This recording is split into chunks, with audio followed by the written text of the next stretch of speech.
Iginit naman ni Presidential Sister at si Senator Amy Marcos na hindi totoong walang pork barrel sa nilagdaang pambansang budget dahil itinatago lamang umano ito at pinili kung sino ang pagbibigyan. Dagdag pa ng mambabatas, giniling at piraso lamang ang pork barrel para itulak ang panibagong impeachment laban kay Vice President Sara Duterte. Mian Corvera sa balita. Ginigiling para pagulungin ang impeachment ni Inday. Diyos ko, day!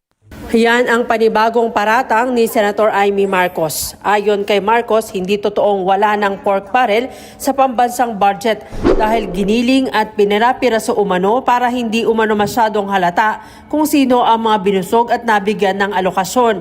Pero depensa ni Senator Sherwin Gatchalian, ang chairman ng Senate Finance Committee, hindi na pag-usapan ang panibagong impeachment case laban sa Vice Presidente sa deliberasyon ng pambansang budget. Maaari naman anyang balikan sa mga video ang kanilang mga deliberasyon at malinaw na tanging mga proyekto at budgetary requirements lang ang tinalakay ng mga senador at kongresista. Kanyang theory. So, I cannot comment on her theory. In my case, hindi namin napag-usapan yung impeachment, hindi namin napag-usapan yung political side of things.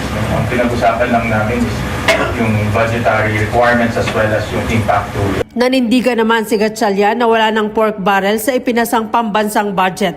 Katunayan, hinigpitan niya ang patakaran lalo na sa mga proyekto ng DPWH para hindi maabuso gaya na nangyari sa mga ghost flood control projects. Tinanggal niya nila ang overpricing sa mga materyales sa lahat ng proyekto ng DPWH kasama na ang Farm to Market Road at Irrigation Project.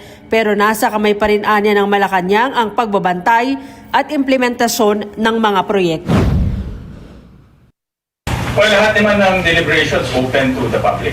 At pinagdebatihan to, pinag-usapan ng programa. There are close to about 45,000 PAP project activities and programs in the budget.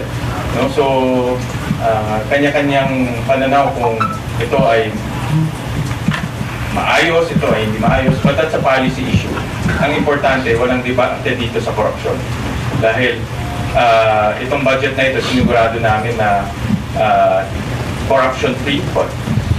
Tinanggal na natin yung overpricing sa DPWH. That's all.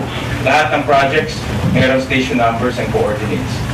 So malalaman na kung nasaan, gaano kahaba, at i-upload din to sa transparency portal ng Pangulo. So pwede na sila magsumbong doon kung project. Mian Corvera para sa Mata ng Agila, matatag, matapang, matapat.